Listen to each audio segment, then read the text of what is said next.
जो कामयाब होने वाला है मुश्किलें उसकी जिंदगी का हिस्सा है। जो कामयाब हो चुका है मुश्किलें उसकी जिंदगी का किस्सा है। किसी ने क्या खूब लिखा है, वक्त निकाल कर बातें कर लिया करो अपनों से। अगर अपने ही ना रहेंगे तो वक्त का क्या करेंगे। नमस्कार मित्रों, मैं उमेश कुमार राय और आप देख रहे हैं झारखंड जनसंचार। केंद्र सरकार ने स्मार्टफोन ऐप को प्रतिबंध करके चीन के प्रति अपना सख्त रुख दिखला दिया है। भारत ने साफ कर दिया है कि भारतीय बाजार में चीन की कंपनियों का दखल और सीमा पर खूनी टकराव दोनों एक साथ नहीं चल सकती। चीन के तानातानी के बीच मोदी सरकार ने बड़ा फैसला लिया है और चीन पर डिजिटल स्ट्राइक की है। लद्दाख में हिंसक झड़प के बाद भारत में चीनी सामानों के बहिष्कार की मुहिम को आगे बढ़ाते हुए मोदी सरकार ने बड़ा फैसला लिया है। मोदी सरकार ने टिकटॉक समेत चीन के 59 मोबाइल ऐप को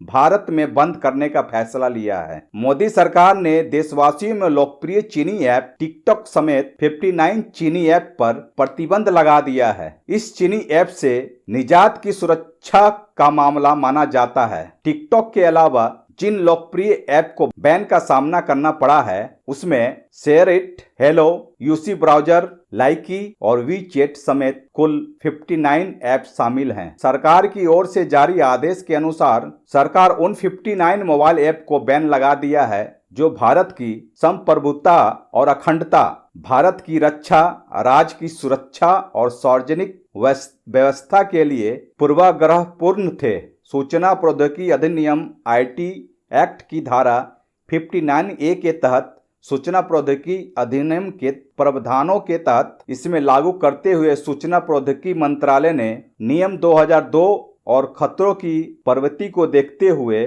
59 ऐप पर प्रतिबंध लगा दिया है। पूर्व लद्दाख में भारत चीन सैनिकों के बीच झड़प के बाद देश में शुरू हुई बॉयकॉट चाइना मुहिम का असर दिखने लगा है। भारत के साथ व्यापार इसी साल 30 से 50% तक कम हो सकता है। चूंकि भारत के साथ वह ट्रेंड मुनाफे में है, यानी भारत को निर्यात अधिक और आयात कम, इसलिए व्यापार कम होने से चीन को बड़ा नुकसान होगा। चीन के खिलाफ भारत में बढ़ते राष्ट्रवाद का असर आर्थिक मुद्दों पर पड़ा है। कोविड-19 के साथ जोड़ दे तो द्विपक्षीय व्यापार इस साल 30% तक कम हो जाएगा और यह गिरावट 50% तक हो सकती है। सीमा पर भारत चीन सैनिकों में हिंसक झड़प के बाद कुछ नेता और मीडिया के द्वारा लोगों में राष्ट्रवाद को बढ़ावा दिया जा रहा है। चीनी सामानों को बहिष्कार के अलावा देश के बंदरगाहों पर कार्गो की जांच बढ़ा दी गई है। झड़प से पहले चीनी कंपनियों द्वारा अधिग्रहण को रोकने के लिए विदेश निवेश पर जांच पड़ताल में इजाफा कर दिया गया है।